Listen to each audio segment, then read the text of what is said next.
ومن أحسن قولا ممن دعا إلى الله وعمل صالحا وقال إنني من المسلمين. السلام عليكم ورحمة الله وبركاته. بسم الله الرحمن الرحيم. الحمد لله والصلاة والسلام على رسول الله وعلى آله وصحبه أجمعين وبعد। সম্মানিত ভাতৃমণ্ডলী, আল্লাহ রাব্বুল আলামিনের প্রশংসা এবং প্রিয় নবী সাল্লাল্লাহু আলাইহি সাল্লামের উপর সালাত ও সালামের পর আজ 11ই জমাদাস সানি 1445 হিজরি মোতাবেক 24শে ডিসেম্বর 2023 আমাদের ধারাবাহিক আলোচনা ফিকহুস সালাত, সালাতের মাসাইল, পর্ব নম্বর 27। বিষয়বস্তু সালাতুল জামাআত, জামাত সহকারে সালাত আদায়ের গুরুত্ব এবং মাসলা মাসাইল। এই ক্ষেত্রে লেখক বলছেন যে সালাতুল জামা মাজহারুন আযীমুন মিন মাযাহিরিল ইসলাম। জামাত সহকারে সালাত আদায় করা ইসলামে একটি গুরুত্বপূর্ণ বা মহান নিদর্শন, ইসলামের একটি বড় নিদর্শন, যার মাধ্যমে ইসলামের বহিঃপ্রকাশ ঘটে। জামাত সহকারে যখন সালাত হয়, যে কোনো জায়গায় বোঝা যায় যে এখানে মুসলিমরা বসবাস করে, আল্লাহর বান্দারা রয়েছেন। এবং সালাতের কাতারগুলি আল্লাহর সামনে যে মালায়েকার কাতার হয়ে থাকে সারি, তার সদৃশ্য। রব্বুল আলামিনের সামনে ফেরেশতারা যেমন কাতারবদ্ধ হয়ে আল্লাহ রব্বুল আলামিনের তাসবিহ গুণগান করতে থাকেন এবং আদেশ পালনের জন্য প্রস্তুত থাকেন, ঠিক তেমনি মুমিন মুসলিম বান্দারা আল্লাহর সামনে সারিবদ্ধ হয়ে দণ্ডায়মান হয় ইবাদতে। এবং তার সাদৃশ্যতা রয়েছে সেনাবাহিনীর সাথে। সেনাবাহিনী তাদের নেতৃত্বের সামনে একেবারে প্রস্তুত হয়ে দাঁড়িয়ে থাকে। এই সালাতুল জামা, জামাতের সালাতের মাধ্যমে মুসলিম সমাজে পরস্পর ভালোবাসা সম্প্রীতি তৈরি হয়, পরস্পর পরিচিতি হয়, একে অপরের মায়া মমতা করার সুযোগ পায়, একে অপরের সহানুভূতি এবং সমবেদনা জ্ঞাপনের সুযোগ পায়। এর মাধ্যমে মুসলিমদের সম্মানের, ইজ্জতের বহিঃপ্রকাশ ঘটে, তাদের শক্তির বহিঃপ্রকাশ হয়ে থাকে যে আছে মুসলিমরা আছে, মুসলিমদের ঐক্যের বহিঃপ্রকাশ হয়ে থাকে। মুসলিমরা একজন ইমাম যা করছেন তাই করছেন মুক্তাদিগণ, পুরো মসজিদের মুসল্লিগণ। ইমাম যদি ভুল করে দেয়, তাহলে ভুলের সংশোধনের যে সহজ সিজদা করছেন ইমাম সাহেব, মুক্তাদিরও করছেন, অথচ মুক্তাদিরা ভুল করে। এই ঐক্যের শিক্ষা দেওয়া হয়েছে সালাতের মাধ্যমে। সালাতের জামাত হবে একসাথে এবং সময় মতো জামাত হবে, সেই জামাতে উপস্থিত হইতে হবে। তার যে ফজিলত এবং গুরুত্ব রয়েছে, এ সমস্ত মুসলিম উম্মার ঐক্য প্রকাশ করে। মহান আল্লাহ রাব্বুল আলামিন মুসলিমদের জন্য বিধিবদ্ধ করেছেন যে নির্দিষ্ট সময়গুলিতে 5টি সালাতের জন্য 5 ওয়াক্ত একত্রিত হবে। এই 5 ওয়াক্ত হচ্ছে প্রতিদিন, দৈনিক 5 ওয়াক্ত সালাত জামাত সহকারে আদায় করবে। এছাড়া কিছু সালাত রয়েছে ভিন্ন রকমের, সপ্তাহে একদিন একত্রিত হবে এবং জামাত সহকারে আদায় করবে, যেমন জুমার সালাত। কিছু এমন রয়েছে যেগুলি বছরে 2বার ধরুন 2বার একত্রিত হবে, যেমন সালাতুল ঈদান, ঈদুল ফিতর, ঈদুল আজহা। প্রতিটি শহরে একটি করে ঈদগাহ হবে, সেখানে একত্রিত হবে। যদি এক ঈদগাহে যাওয়া সম্ভব হয়, তাহলে সেটাই হচ্ছে আসল বিধান শরীয়ত। আজকাল মানুষের সুবিধার্থে এবং মানুষ জটিলতায় পড়বে, যার ফলে একটি শহরে একাধিক ঈদের ব্যবস্থা না। আসল হচ্ছে যে একটি শহরে একটি শুধু ঈদ কায়েম হবে। আর কিছু ইবাদত এমন রয়েছে বা ইজতেমা রয়েছে, বিশ্ব ইজতেমা, যেটা বছরে একবার হয়ে থাকে সমস্ত মুসলিম উম্মার জন্য, যেমন আরাফার ময়দান। আরাফার ময়দানে সমস্ত মুসলিম উম্মার হাজী সাহেবগণ প্রতিনিধি হিসাবে সেখানে উপস্থিত হয়ে থাকে। কিছু এমন ইজতেমা রয়েছে যেটা অবস্থার পরিবর্তন ঘটলে এই ইজতেমা বা এই জামাত হয়ে থাকে, একসাথে সালাত আদায় করে থাকে। যেমন সালাতুল ইস্তিসকা, অনাবৃষ্টি দেখা দিলে, বৃষ্টির প্রয়োজন রয়েছে, বৃষ্টি হচ্ছে না দীর্ঘ সময় ধরে, তখন ইস্তিসকার জন্য সালাত আদায় করা জামাতবদ্ধ হবে। এইরকমই অবস্থার পরিবর্তন একটি হচ্ছে সূর্য চন্দ্র গ্রহণ। যদি সূর্য চন্দ্র গ্রহণ লাগে তাহলে সেই ক্ষেত্রে জামাত সহকারে সালাত আদায় করা সুন্নাত। সালাতুল জামা, জামাতের সালাত, জামাত সহকারে সালাত আদায় করা ফরজ নাকি সুন্নাতে মুআক্কাদা, আর ফরজ হলে ফরজে আইন না ফরজে কিফায়া, এই তিনটি মত রয়েছে উলামায়ে কেরামদের। লেখক প্রাধান্য দিয়েছেন যে ফরজে আইন, প্রত্যেক মুসলিম যার উপর সালাত ফরজ এবং সে পুরুষ, এমন পুরুষ যার উপর সালাত ফরজ তার উপর জামাত ফরজ, জামাত সহকারে সালাত আদায় করা ফরজ 5 ওয়াক্ত। বলছেন তাজিবু সালাতুল জামা আলা কুল্লি মুসলিম, প্রত্যেক মুসলিমের উপর জামাত সহকারে সালাত আদায় করা ওয়াজিব ফরজ। যেই মুসলিম মুকাল্লাফ, মানে যার উপর শরীয়তের দায়িত্ব আরোপিত হয়েছে, তা হচ্ছে আল্লাহর পক্ষ থেকে শরীয়ত ফরজ হয় সাবালক হয়ে। এছাড়া যদি কোনো বাধা না থাকে, সুস্থ মস্তিষ্কের মানুষ, সাবালক মানুষ, জি, এবং তার জামাত ছাড়ার কোন রকমের কাদেরুন, সে সক্ষম, মিনার রেজাল, পুরুষ, জমা হবে জামাতে লিসসালাওয়াতিল খামস, 5 ওয়াক্ত সালাতের জন্য, হাদারান ওয়া সাফারান, সেটা মুকিম অবস্থায় হোক অথবা সফর অবস্থায়। সফর অবস্থায় থাকলেও জামাত সহকারে সালাত আদায় করা ওয়াজিব। অনেকে মনে হয় সফরে জামাত নেই, জুমা নেই, না, সফরেও জামাত সহকারে। নবী সাল্লাল্লাহু আলাইহি ওয়াসাল্লাম জিহাদের সফর করেছেন এবং সেখানে জিহাদের ময়দানও সেখানে নিরাপত্তাহীনতা, তারপরে সেখানে জামাত সহকারে সালাত আদায় করেছেন। যদি দেখা গেছে দুশমন প্রস্তুত হয়ে আছে, তাহলে একদল দুশমনের সামনে পাহারা দিয়েছেন আর আরেক দল সালাত সম্পাদন করেছেন। বিভিন্ন যে পদ্ধতিগুলো রয়েছে সালাতুল খাউফ, ভয় ভীতির সালাত। মসজিদে জামাত সহকারে সালাত আদায় করলে তার ফজিলত সম্পর্কে 2টি হাদিস রয়েছে। আব্দুল্লাহ ইবনে উমর রাদিয়াল্লাহু তাআলা আনহু থেকে বর্ণিত, তিনি বলেন আন্না রাসূলুল্লাহ সাল্লাল্লাহু আলাইহি ওয়াসাল্লাম, রাসূলুল্লাহ সাল্লাল্লাহু আলাইহি ওয়াসাল্লাম বলেছেন, সালাতুল জামাতে তাফযুলু সালাতাল ফরদ বি 27 দারাজা, জামাত সহকারে সালাত আদায় করা একাকী সালাতের উপর শ্রেষ্ঠত্ব রাখে, ফজিলত রাখে 27 গুণ। 27টি বৈশিষ্ট্য রয়েছে জামাতের সালাতে, যা একা পড়লে হয় না, সেজন্য 27টি, বিশেষ করে জেহরি সালাত। জি, এই বিষয়টি জেনে রাখুন যে জেহরি, মাগরিব, ইশা, ফজর, এতে 27টি বৈশিষ্ট্য রয়েছে যা আল্লামা হাফেজ ইবনে হাজার রাহিমাহুল্লাহ তিনি এগুলি উল্লেখ করেছেন এবং ইমাম শাওকানি উল্লেখ করেছেন। এই জন্য 27 গুণ তাতে ফজিলত রয়েছে। আর দিনের যেগুলি সালাত সিররি, জোহর, আসরের সালাত, তাতে 25টি বৈশিষ্ট্য রয়েছে, তাই তাতে 25 গুণ ফজিলত রয়েছে। ফি রিওয়ায়া, দ্বিতীয় বর্ণনা রয়েছে, বে 25 দারাজা, 25 গুণ ফজিলত রয়েছে।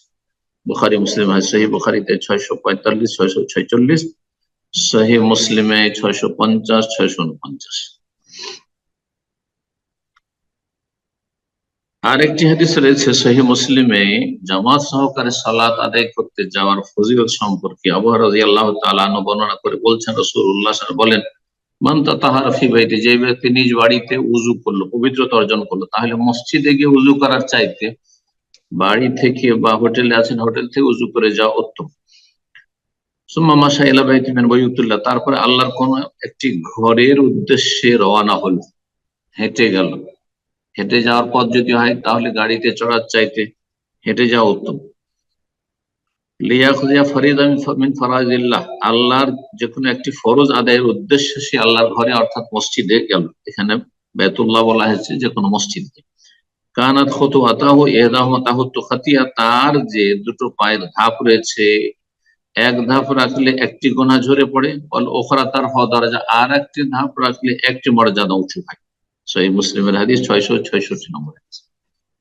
আর একটি ফজিলত হাদিস সহিহ বুখারী মুসলিমে রয়েছে, আবু হুরায়রা রাদিয়াল্লাহু তাআলা আনহু বর্ণনা করেছেন যে আন্নান নবী সাল্লাল্লাহু আলাইহি ওয়াসাল্লাম, নবী সাল্লাল্লাহু আলাইহি ওয়াসাল্লাম বলেছেন, মান গাদা ইলাল মসজিদ আও রাহা, কোন ব্যক্তি যদি সকালে অথবা সন্ধ্যায় মসজিদে রওনা হয়, জামাতে সালাত আদায়ের জন্য আ'আদাল্লাহু লাহু ফিল জান্নাতি নুজুলা, তাহলে জান্নাতে আল্লাহ তার জন্য আতিথ্যের ব্যবস্থা করেন, আতিথ্যের জন্য আল্লাহ রাব্বুল আলামিন বন্দোবস্ত করেন, তার জন্য প্রস্তুত করেন।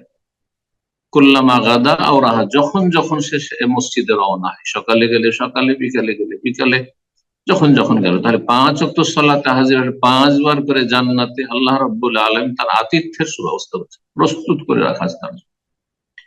আল্লাহু আকবার, অনেক বড় ফজিলত। সহিহ বুখারী 662, সহিহ মুসলিম 669। মসজিদে জামাত করে সালাত আদায় করবেন, এটি হচ্ছে ওয়াজিব, ফরজ একদল উলামায়ে কেরামদের নিকটে প্রত্যেক মুসলিমের উপর। যেমনটা বললাম, লেখক সেই মতটি এখানে উল্লেখ করেছেন, হানাবিলা আর অধিকাংশ সালাফি উলামাদের এটি মত। আর একদল বলেছেন যে ফারজে কিফায়া, মানে জামাত হইতে হবে, প্রত্যেকের ফরজ আইন না, প্রত্যেকের জন্য সুন্নাত মুআক্কাদা। আর কিছু সংখ্যক লোক প্রত্যেক গ্রামের, প্রত্যেক মহল্লার, প্রত্যেক মসজিদের আশেপাশে যারা বসবাস করে অবশ্যই জামাতে হাজির হইতে হবে, এটি মাঝামাঝি মত। আর তৃতীয় মত হচ্ছে শাফি মাযহাবের মত, সেটা হচ্ছে সুন্নাত মুআক্কাদা। তারা ফজিলত হাদিসগুলি শুধু সামনে রেখেছেন, কিন্তু জামাতে হাজির না হলে যে শাস্তির হাদিসগুলি রয়েছে সেগুলি তারা সামনে রাখেননি। পক্ষান্তরে যদি বলা হয় জামাত সহকারে সালাত আদায় করা ওয়াজিব, ফরজ, তাহলে শাস্তির হাদিসগুলো সামনে থাকলো এবং জামাতে শরীক হওয়ার যে ফজিলতের হাদিসগুলো রয়েছে সেগুলো সামনে থাকলো। সুতরাং এই মতটি বেশি শক্তিশালী এবং বেশি সতর্কতা তাতে রয়েছে। জামাতের গুরুত্ব দিয়ে জামাতে যথাসাধ্য সালাত আদায়ের চেষ্টা করবেন। আল্লাহ রাব্বুল আলামিন যেন আমাদের সকলকে তৌফিক দান করে, আমাদেরকে দুর্বলতা মুক্ত হওয়ার তৌফিক দান। মুসলিমের জন্য উত্তম হচ্ছে বাড়ির পাশে নিজ মহল্লাতে যে মসজিদ রয়েছে মসজিদে সালাত আদায় করবে। কারণ সবাই যদি এইভাবে একে একে নিজের মহল্লার মসজিদ থেকে দূরের মসজিদে চলে যায়, বড় মসজিদ সেখানে চলে যায়, তাহলে নিজের মসজিদটা ছোট থাকলেও সেটি বিরান হয়ে যাবে, মহানামাজ মুসল্লি খুঁজে পাওয়া যাবে। এই জন্য উত্তম হচ্ছে নিজের মহল্লার মসজিদে সালাত আদায় করা। সুম্মা ইয়ালিহি আল আকসারা জামাত, তারপরে দ্বিতীয় স্তরে হচ্ছে যেখানে জামাত বড় বড় জামাতে গিয়ে সালাত আদায় করা। সুম্মা ইয়ালিহি আল আবাদ, তৃতীয় স্তরে হচ্ছে যত দূরে গিয়ে সালাত আদায় করবেন তত উত্তম। এটা 3 নম্বরে। 1 নম্বর হচ্ছে নিজের মহল্লার মসজিদ, 2 নম্বরে বড় জামাত মানে বড় মসজিদে গিয়ে যেখানে লোক সংখ্যা বেশি, আর তৃতীয় হচ্ছে যে একটি মসজিদ অনেক দূরে, পায়ে হেঁটে গেলে যে প্রতি ধাপে আপনি নেকি পাবেন, গুনাহ মাফ হবে, মর্যাদা উঁচু হবে। একমাত্র মসজিদে হারামের ক্ষেত্রে মসজিদে নববী, মসজিদ আকসা, 3টি মসজিদের ক্ষেত্রে এই 3টি মসজিদে সালাত আদায় করা পৃথিবীর সমস্ত মসজিদের চাইতে উত্তম। 1 লক্ষ মসজিদে হারাম, 1000 মসজিদে নববী, আর মসজিদে আকসা 250 অথবা 500, 2 রকমের হাদিস রয়েছে, কিন্তু 50,000 হাদিস মসজিদে নববী সম্পর্কে হাদিসে সহিহ নয়, জয়ীফ। তারপরে লেখক বলছেন যে যেখানে ইমাম প্রথম জামাত করিয়ে ফেলেছে সেখানে দ্বিতীয় তৃতীয় জামাত করা যাবে কিনা, বলছে জায়েজ, কিন্তু বিনা ওজরে যদি দ্বিতীয় তৃতীয় জামাতের শরীক হন তাহলে সেই জামাতের ফজিলত পাবে না, প্রথম জামাতের ফজিলত পাবে। হ্যাঁ, যাদের ওজর ছিল সেটা ভিন্ন বিষয়, তা জুজো। আর একদল বলছেন যে না, দ্বিতীয় জামাতি নেই যেখানে ইমাম নিযুক্ত আছে, কিন্তু বেশ কিছু হাদিস প্রমাণ করে যে দ্বিতীয় তৃতীয় জামাত করা যেতে পারে। আল্লাহু আ'লাম। তাজুজু সালাতুল জামা ফি মসজিদিন, সালাতুল জামা জামাত সহকারে সালাত আদায় করা জায়েজ এমন মসজিদে কাদ সাল্লা ফিহিল ইমাম, যেখানে ইমাম সালাত আদায় করে ফেলেছেন বেজামাতে, নিজ জামাত নেই সেই ওয়াক্তের, তারপরও জায়েজ। যারা কাফেরদের এলাকায় বসবাস করছেন, মানে অমুসলিমদের বর্ডারে বসবাস করছেন, তাদের সামনে রয়েছেন, সেখানে মসজিদে গিয়ে তারা সালাত আদায় করবেন।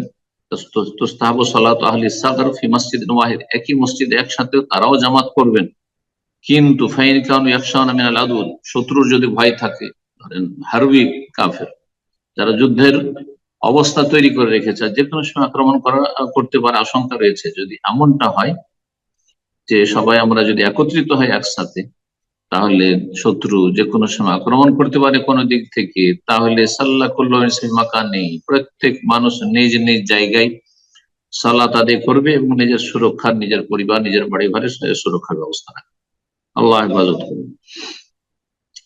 তারপরে বলছেন লেখক, হুকম খুরুজিন নিসা আল মাসাজিদ, মহিলাদের মসজিদে যাওয়ার বিধান। মহিলাদের জন্য জামাত আবশ্যক নাই, কিন্তু জামাতে যদি যায় তো যায়, বরং উত্তম হচ্ছে তাদের বাড়িতে সালাত আদায় করা। বাড়িতে সালাত আদায় করে হচ্ছে উত্তম। এটাও বলা যাবে না যে মসজিদে গেলে বেশি উত্তম, না, শুধু জায়েজ। তাই বলছেন লেখক, ইউবাহুল নিসা হুজুর সালাতিল জামা ফিল মাসাজিদ মুনফারিদাতিন আনির রিজাল মা সিতরিত তাম, মহিলাদের জন্য মুবাহ মানে জায়েজ হুজুর সালাতিল জামা, জামাতের সালাতে উপস্থিত হওয়া মসজিদে, কিন্তু পুরুষদের থেকে ভিন্ন হয়ে আলাদা সালাত আদায় করবে মা সিতরিত তাম, পূর্ণ পর্দার সাথে। পর্দার ব্যবস্থা থাকবে, মহিলা সেকশনের ব্যবস্থা রয়েছে, এই না যে মহিলা পুরুষ একাকার হয়ে যাচ্ছে আর সেখানে মহিলা পুরুষ একই জায়গায় সালাত আদায় করেছে, বড় ফিতনার কারণ না, মোটেই চলবে না। বিশেষ করে আজকালকার জামানায় তো এটা চলবেই না। আলাদা ব্যবস্থা থাকতে হবে, মহিলাদের জন্য এন্ট্রেন্স আলাদা থাকবে, পুরুষদের আলাদা থাকবে। একই রাস্তায় দিয়ে ঢুকছে আর মসজিদের গেটে একাকার হয়ে যাচ্ছে, মোটেই জায়েজ নয়। আর মহিলাদের জন্য পুরুষ বাদ দিয়ে শুধু তাদের জামাত সহকারে সালাত আদায় করা সুন্নাত। অর্থাৎ বাড়িতে কয়েকজন ধরেন মহিলা রয়েছেন, তাহলে তাদের জন্য সুন্নত হচ্ছে জামাত করে সালাত। অনেকে একা একা পড়েন, বাড়িতে আছেন, মেয়েরা আছে, বৌমারা আছে, সব নিজের নিজের রুমে একা একা পড়ে নিচ্ছেন, না সুন্নতের খেলাফ করছেন, নেকি থেকে বঞ্চিত হচ্ছেন অনেকটা। জামাত সহকারে সালাত আদায় করা মহিলাদের সুন্নাত। আর মসজিদে হাজির হওয়া জায়েজ, শুধু সুন্নত না, উত্তম না। নবী সাল্লাল্লাহু আলাইহি ওয়াসাল্লাম বলেছেন, লা তামনাউ ইমা আল্লাহ মাসাজিদ আল্লাহ, আল্লাহর বান্দীদেরকে আল্লাহর মসজিদে যেতে বাধা দিও না। অভিভাবকদেরকে বলা হচ্ছে, তোমরা বাধা দিও না। স্বামীকে বলা হচ্ছে, বাপকে বলা হচ্ছে, ভাইকে বলা হচ্ছে, বাপ যদি না থাকে তোমরা বাধা দিও না। বুয়ুতুহুন্না খায়রুল লাহুন্না, তবে তাদের বাড়ি তাদের জন্য বেশি ভালো, বাড়িতে সালাত আদায় করলে বেশি ভালো। তারপরে মহিলারা যখন শুধু মহিলার জামাত হবে, তখন কোন একজন মহিলা ইমামতি করতে পারে, আবার একজন পুরুষ ইমামতি করছে আর পিছনে শুধু মহিলা আছে, সেটিও জায়েজ বেশ, কিন্তু সেখানেও পর্দার ব্যবস্থা থাকতে হবে। এই নয় যে মহিলাদের সামনে কোন রকমের আড়াল নেই আর ইমামতি করছে পুরুষ না, এটাও চলবে না। আব্দুল্লাহ ইবনে উমর রাদিয়াল্লাহু তাআলা আনহু হতে বর্ণিত, নবী সাল্লাল্লাহু আলাইহি ওয়াসাল্লাম বলেন, ইজাস্তাজানা নিসাউকুম বিল্লাইলি ইলাল মাসাজিদ, যদি তোমাদের স্ত্রীরা বা নারীরা তোমাদের কাছে অনুমতি চায় মসজিদে যাওয়ার জন্য রাত্রের কথা বলে, তাহলে এই যোহর আসরে দিনের বেলা মসজিদে, এই জুমাতে মসজিদে যাওয়ার যে অভ্যাসটা হয়েছে জায়েজ হতে পারে, কিন্তু ফিতনার কারণ যদি বেশি থাকে বা ফিতনার আশঙ্কা থাকে তখন বলা যাবে যে নিষিদ্ধ, আল্লাহ হেফাজত করবে। এটাকে অনেক জায়গায় অনেক দেশে দেখলাম যে খুব গুরুত্ব দিচ্ছেন মহিলারা, না জুমাতে যেতেই না, এমন কিছু না, জায়েজ। জি, রাতের ক্ষেত্রে বলা হয়েছে ইজাস্তাজানা নিসাউকুম বিল্লাইল। আচ্ছা, তারপরে আরব দেশগুলিতে আছে যে শুধু তারাবিতে যাও, শুধু তারাবিতে যাও এমন কথা নেই, বিল্লাইল রাত্রে মানে এশাতে, ফজরে। সাহাবিয়াতুন ফজরে যেতেন।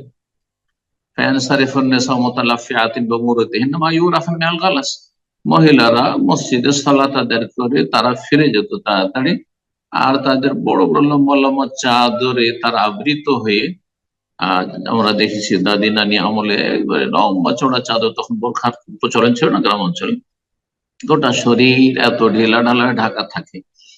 তো মায়ুরাফ মেল গালাস, ভোরের অন্ধকার তখনও থাকতো। ভোরের অন্ধকার, ভোর যে হয়েছে কিন্তু রাতের কিছু অন্ধকার, ভোরের সাথে রাতের অন্ধকার বহাল থাকতো।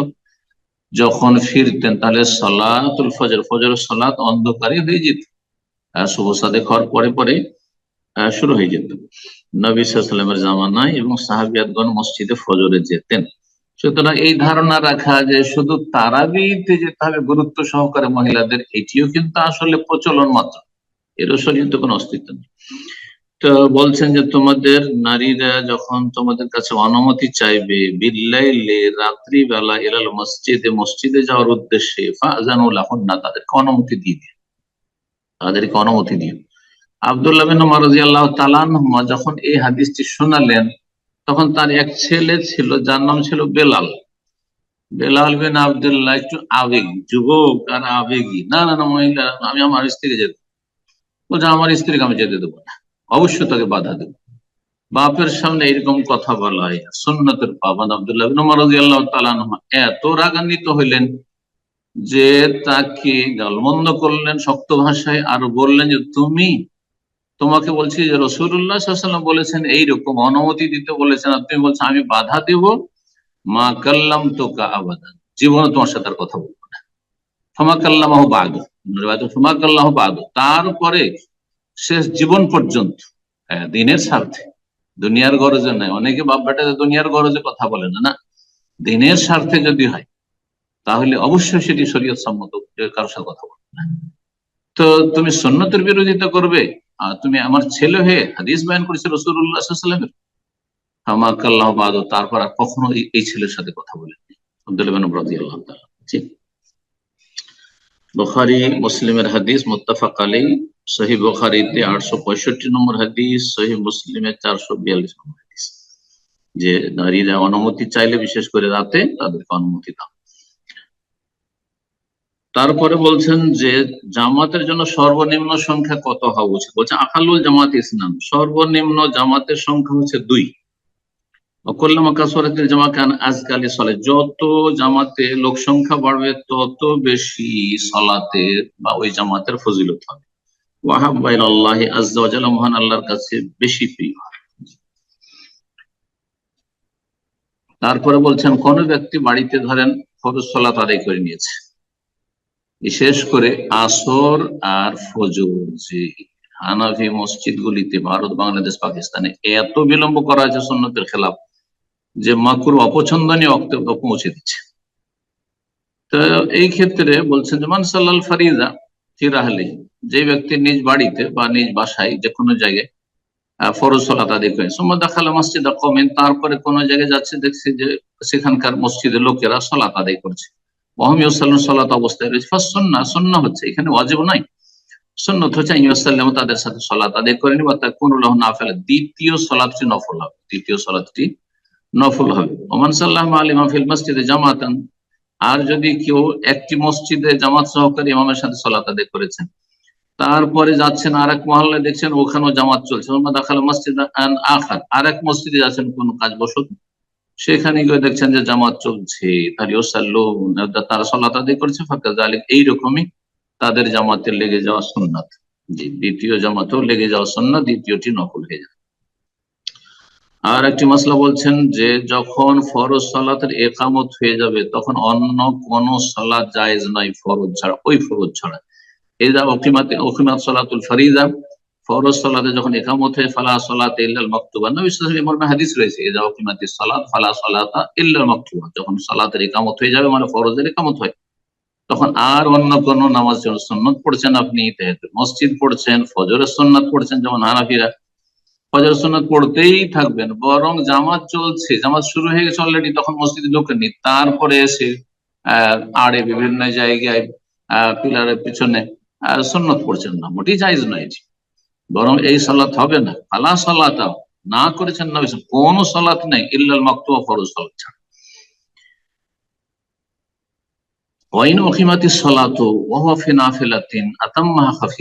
আর যদি এমনটা হয় যে আপনি সুন্নত তাহিয়াতুল মসজিদ অথবা সুন্নত রাতে বা ফজরের সুন্নত মুআক্কাদা শুরু করে দিয়েছেন, আর তারপরে একামত হয়ে গেল, তাহলে সংক্ষেপে সেটা পূর্ণ করে আপনি প্রথমেই লেগে যাওয়ার চেষ্টা করেন। তার মানে ওলামারা বলেছেন যে প্রথম রাকাতে যদি থাকেন সুন্নতের, তাহলে ছেড়ে দেন। আর দ্বিতীয় রাকাতে, বিশেষত দ্বিতীয় রাকাতে ধান রুকু হয়ে গেছে, তাহলে দ্বিতীয় রাকাতেরও অর্ধেকটা হয়ে গেছে, আর প্রথম রাকাত তো হয়ে গেছে, তাহলে সংক্ষেপে দুটো সেজদা আর বৈঠক করে আপনি তারপরে জামাতে শরীক হয়ে যান। ও দাখালা ফিল জামাতে শরীক হয়ে যান, লিইউদরিকা তাকবীরাতুল ইহরাম, যাতে করে তাকবীরাত তাহরিমা পেয়ে যান। তাকবীরাত তাহরিমা পাওয়া উত্তম, সেটাও কোনো জরুরি নয়, লেখক এমন ভাবে বলছেন মনে হচ্ছে তকবীরে তাহরিমা ধরা হচ্ছে ফরজ ওয়াজিব না, ফজিলত। তো যদি তকবীরে তাহরিমা নাও পাই, সূরা পেয়ে গেল, কিয়াম পেয়ে গেল, সূরাতুল ফাতিহা পেয়ে গেল, এমন নয় যে সে সালাত আদায় করতে করতে ইমাম রুকুতে চলে গেল, এইরকম যদি পরিস্থিতি হয় তাহলে অবশ্যই সুন্নত ছেড়ে দিবে বা নফল ছেড়ে দিবে।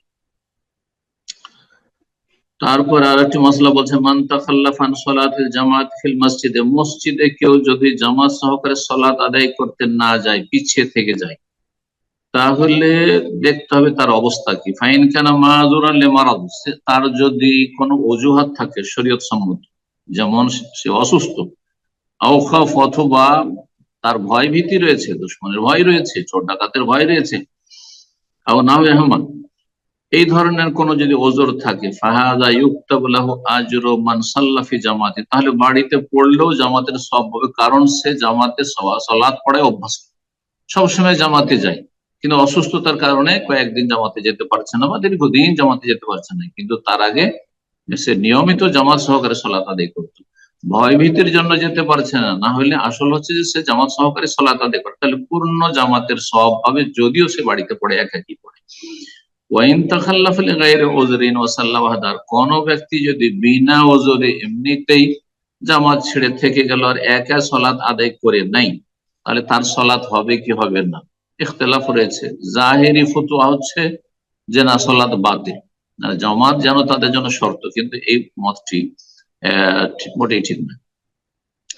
দ্বিতীয় মত হচ্ছে যে সালাত সহিহ হয়ে যাবে, কিন্তু সে গুনাহগার হবে, ক্ষতিগ্রস্ত হবে। সে কথাই বলছেন এখানে, ফসলাত সাহিহা, কেউ যদি বিনা ওজরে একা একা সালাত আদায় করে নিল, অফিসে সালাত আদায় করে নিল, বাড়িতে সালাত আদায় করে নিল, অথচ যেতে পারতো সে, কারণ এমন সারি ওজর ছিল না, তাহলে তার সালাত বাতিল নয়, বরং সাহিহা, বিশুদ্ধ, তার সালাত কবুল হবে।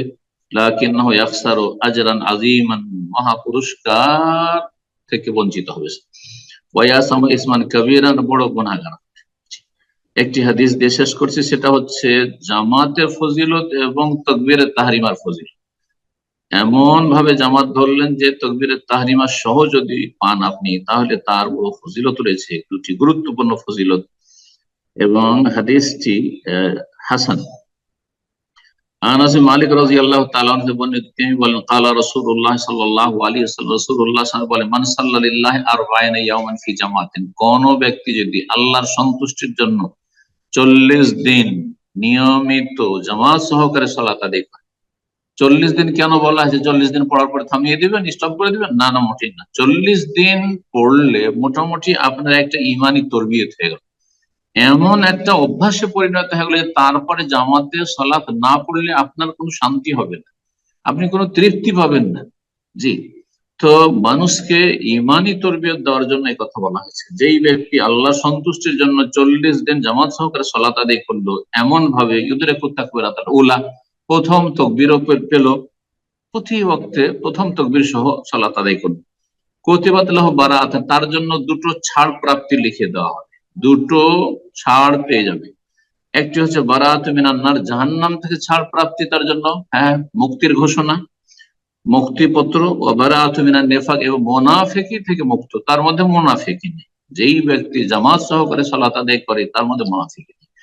যার মধ্যে এই ক্ষেত্রে শিথিলতা আছে, গাফিলতা আছে, উদাসীনতা আছে, যে জামাত পড়লো পড়লো না, কোনো গুরুত্ব নেই জামাতের, তার মধ্যে মুনাফিকির চরিত্র রয়েছে। এই জন্য আমরা বলে থাকি যে ফজরের সালাতে জামাত সহকারে হাজির হওয়া হচ্ছে ইমানের লক্ষণ, নেফাক মুনাফিকি মুক্ত হওয়ার লক্ষণ। আর সালাত আদায় করা হচ্ছে কুফরি থেকে মুক্ত তার প্রমাণ। যেই ব্যক্তি সালাত আদায় করে সে কুফরি মুক্ত, আর যে ফজরে হাজির হইতে পারে সে ব্যক্তি মুনাফিক মুক্ত।